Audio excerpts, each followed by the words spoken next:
Hello. Thank you for tuning in. My name is Jessica and I am your host here at You-niverse Healing. The topic that I would like to discuss today is something that I think a lot of people wonder, yet probably don't ask me. Actually, no one asks me. Which is why I don't work a regular matrix job.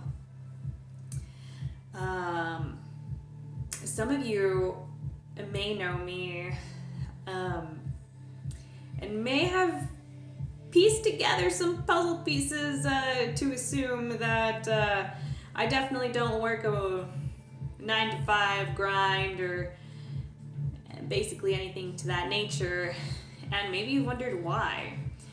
There's actually several reasons why I don't work a regular matrix job.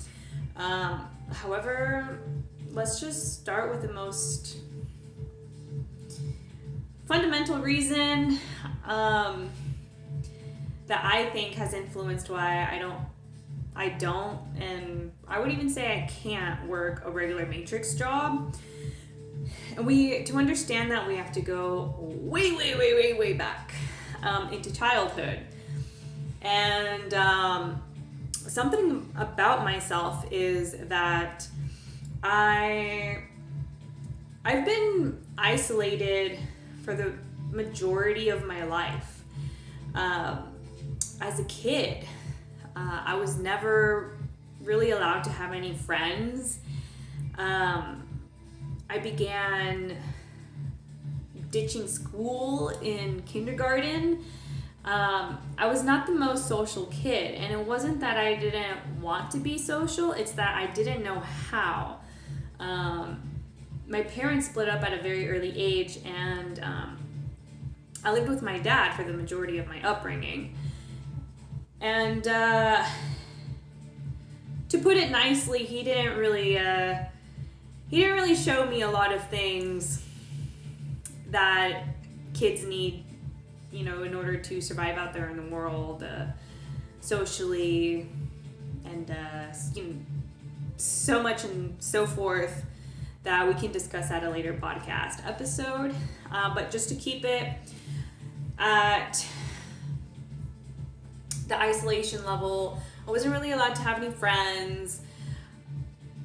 I was discouraged to go over to people's houses, and quite frankly, I didn't really like people coming over to my house that much. When I was a teenager, I did have some friends. They would come over, but that wasn't always encouraged, and sometimes it wouldn't end the best. So, more isolation. As a teenager, beginning at the age of 13, I began going to a juvenile detention facility for purposes that were quite bullshit, if you ask me. But again, that's another topic for a different podcast episode. However, I spent a lot of time in juvenile hall, and that further, embedded that isolation quality in my upbringing. Even in middle school, I began being suspended, and eventually I spent a lot of time in in-school suspension. I would say I probably spent more time in in-school suspension than I actually did in the physical classes.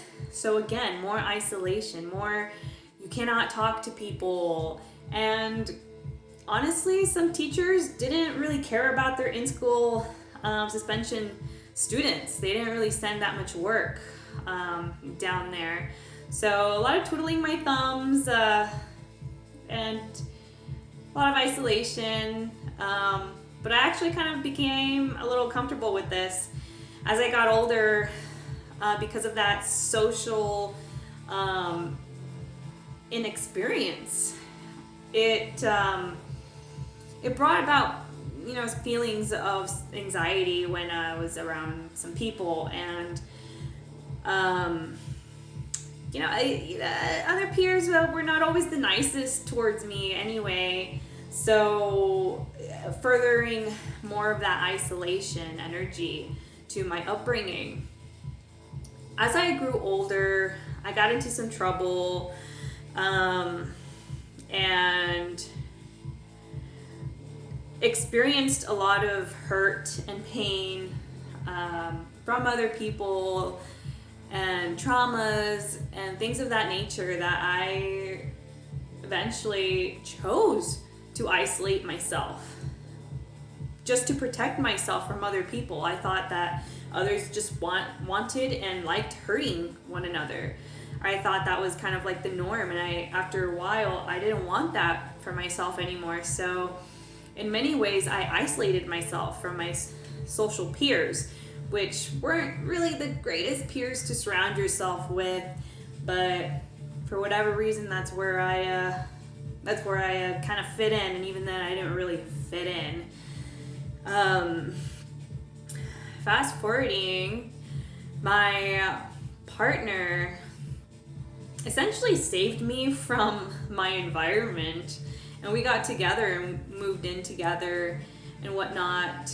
And by this point, I was completely traumatized by my upbringing and lack of, social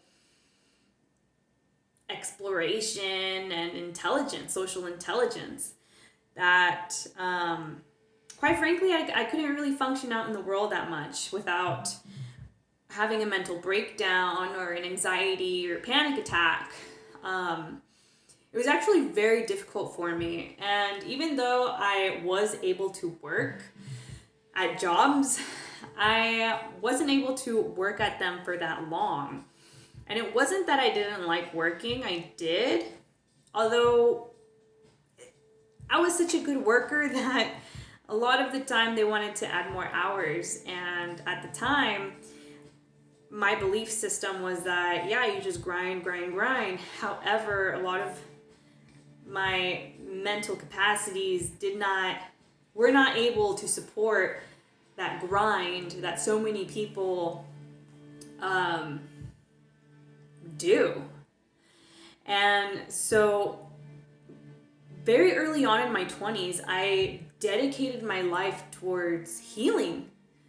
I didn't like being brought down by my own trauma. I didn't like the mental breakdowns. I didn't like this, the social anxiety that I felt just being around someone for a little too long, or downtime from work when it came time for employees to conversate with one another. This was a very difficult area for me during my time as a regular Matrix employee. I got along with people generally very well. I'm very upbeat, and I would say a pretty cool person to be around. However, the blockages that I had around socializing kept me from giving myself in a more social context. So, to put it this way, at some point at the job, particularly around downtime, after training, and things are caught up, right? People would give me a certain stare that they were expecting something more of me. Yes, they wanted to get to know me. God forbid. But I didn't really know how to handle that or go about that. And so I thought that they were, speaking against me. All of my past experiences from people that hurt me and my upbringing and things like that, I was bringing that to these new relationships. And the anxieties would become so great that I would leave the job. Most of the time, it was because of a social inability to function within the workplace. And it wasn't that I was like mean or anything like that. It was just that my anxieties were way too much for me to handle. And to the point where I didn't like to work, and then I couldn't really function working because I didn't like being there. So I spent a lot of my time doing healing work because my traumas and wounds were so deep that, as you probably guessed, and as I've mentioned, they're very deep and kept me from just experiencing life in general. So I dedicated my life to this, and hence more isolation, more no friends, burning bridges without wanting to. It was very unhealthy, and yet I couldn't help it. So there's that social dynamic of just constantly being isolated. And even in this present day, I feel that I have healed a lot of my pain and my suffering to the point that I go deep very fast. I don't watch television. I don't keep up with sports. And I don't really watch movies. Sometimes I do, but it's very rare. I don't know, actors. I don't give a shit about celebrities. I struggle with the superficial aspects of life, and what is very prominent in workplaces is the superficial conversations. So even if I did want to work, which I've tried, this aspect makes it pretty difficult. And I usually wind up getting kind of singled out, or, it's just kind of, like one of the instances, Baseball Bob was better off when it was just Baseball Bob. However, because I don't have much contribution to add to the superficial conversations, not everyone is down to talk about deep concepts, to talk about their consciousness or things out there or within, spiritual concepts that may or may not be abstract. So much more that I found very prominent, that it's very rare for people to dive into these concepts. A lot of people are very plugged in to the status quo, the Matrix, movies and shows and binges and things like that. I used to binge watch a couple shows, but that didn't really last that long, honestly. I get why people do it, but I just don't partake in that, and I just have a different way of living my life now that I just don't feel like I would fit in any workplace at this time, working for somebody else, particularly a regular Matrix job. Perhaps if the perfect job that takes my energies and things into account, and the kind of person I am, then maybe I'm a very hard worker. However, I feel that it would be best for me to pave my own path. But of course, I'm open. However, back to the isolation. So that's a very prominent theme, right? And then add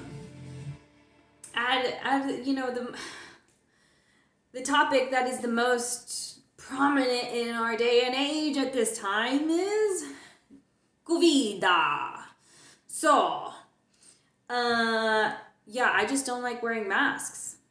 So there's that, and a lot of people ask for you to wear one. It's very rare for you to find a job that doesn't require you to wear one. I can't do it. I can't do the thing. It's stupid, it's dumb to me.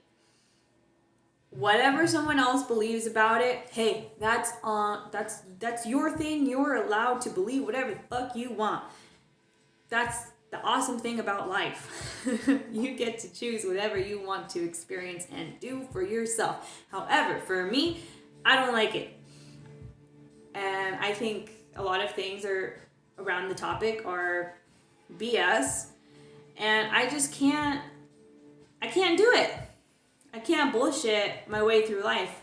I feel like I would be living inauthentically, and then I feel like I would be doing society and life a disservice by going against what I believe is right, even if that means that I don't get stable income. So, yeah, traumas, healings, and isolation all had an influence as to why I don't have a matrix job. And that because of that, that's had ripple effects in just my overall navigation through life, right? Because in many ways I do have a lot of time on my hands. However, because I don't work, it comes with a price. And what price is that? The price is that I don't get, stable income. My partner, we're growing together. However, we're not at a place where like I can do whatever I want. The price to pay for not working is wearing the same clothes for years. I literally have a pair or 2 pairs of underwear that I've been wearing since I was a teenager. I'm 26 at the time of this recording, so yeah, they don't make underwear like that anymore. Like I've bought some, newer stuff, and that's already gone, So thank goodness for quality back then, I guess, before it all went, Anyway, yeah. So the trade-off is that I can't buy a lot of things for myself. I'm not up to date with the latest fashions, right? So I don't always look the nicest. I have some clothes that look nice, but those are like my nice clothes that I essentially have to savor and not wear too much, because then they'll wear out, right? And with that also comes that I don't have the ability to join classes or activities that, quite frankly, I know would help me feel alive and all of these things, right? Like I've always wanted to do martial arts. I've always wanted to join like dance classes. I'd love to be able to do yoga classes and things like that. And that's honestly one way that a lot of people get some socialization. Perhaps you may not think about it in this way. Maybe it's an unpopular opinion, but you need money in order to have friends. Do you necessarily have to pay for them? I hope not. However, you still have to invest some sort of money in order to meet people or keep a connection alive, right? You have to have the money to be able to go out on a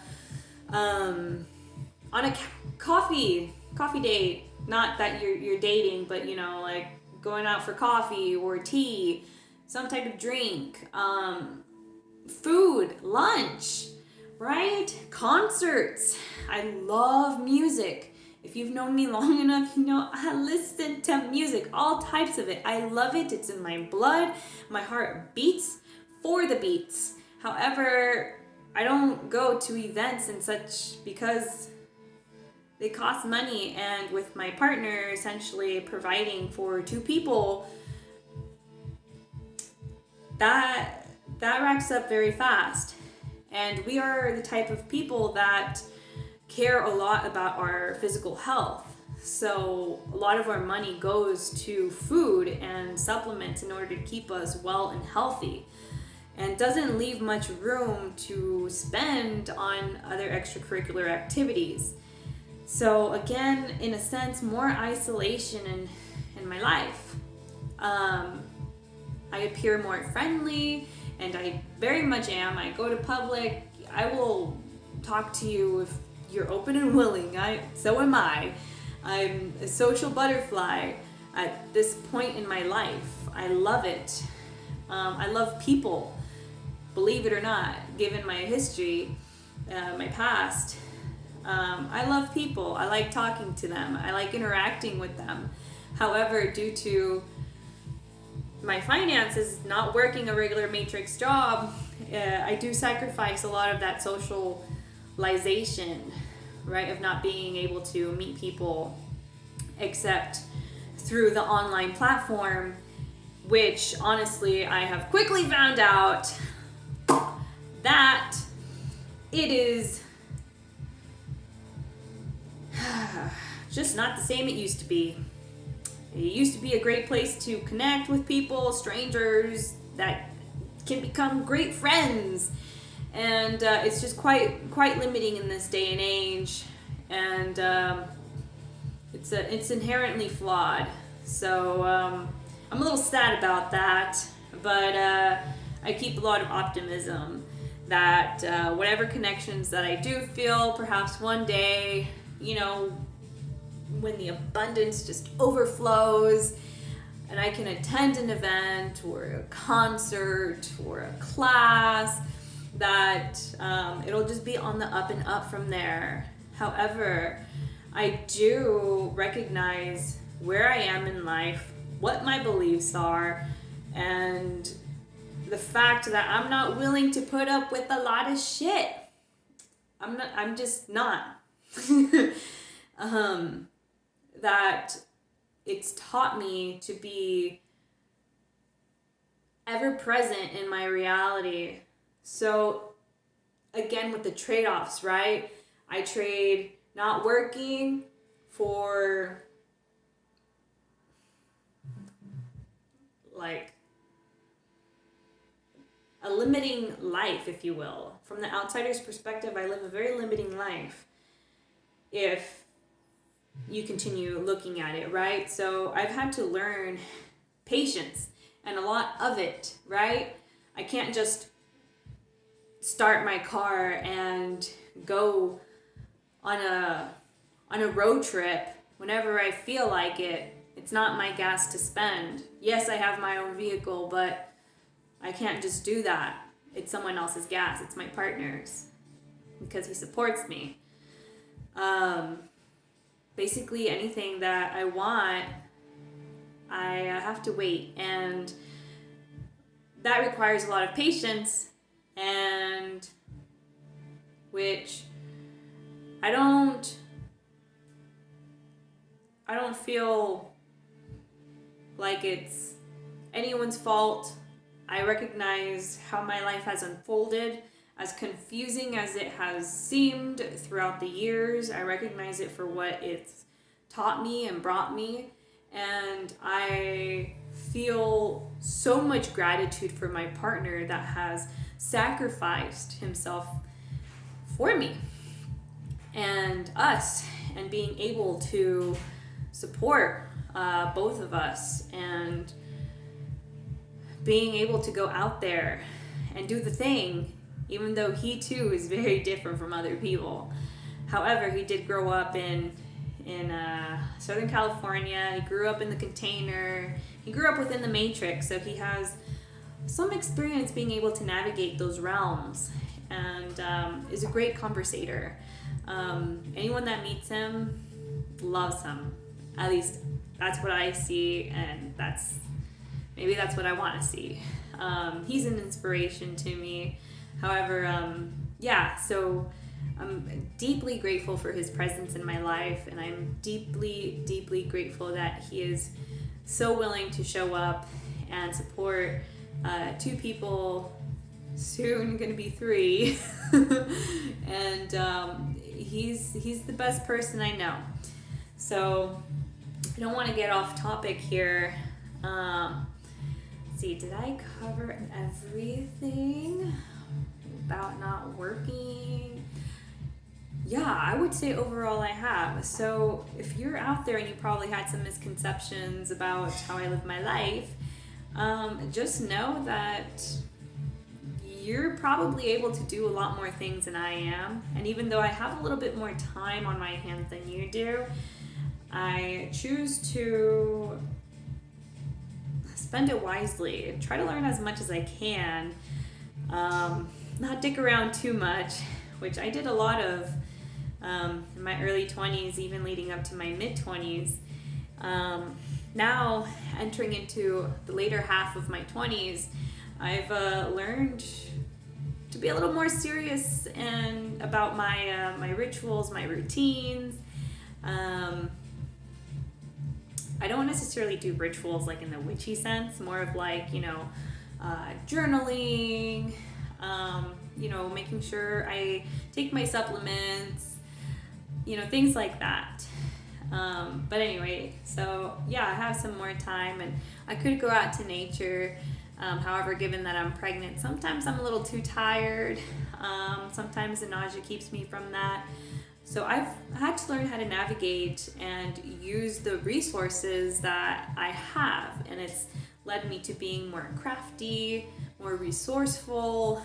But these are all lessons that hopefully inevitably you'll learn with or without a matrix job. But it's really made me hone in on this as a necessity, because there's a lot of things I can't quite put my hands in quite yet, but I know that one day I will. So yeah. To wrap it up, that's essentially why I don't have a matrix job, is past histories and just not willing to put up with the bullshit. So yeah, count your blessings, especially if you have a new wardrobe, can't afford it. You can afford a road trip, even if you don't have the time. Just kind of a trade-off in and of itself, but perhaps that's starting to enter into a whole other topic of rant. So we'll go ahead and end it at that. Once again, my name is Jessica, and thank you so much for tuning in to the first episode of You-niverse Healing. I hope to see you at the next one. All right? You guys take care now, all right? Bye-bye.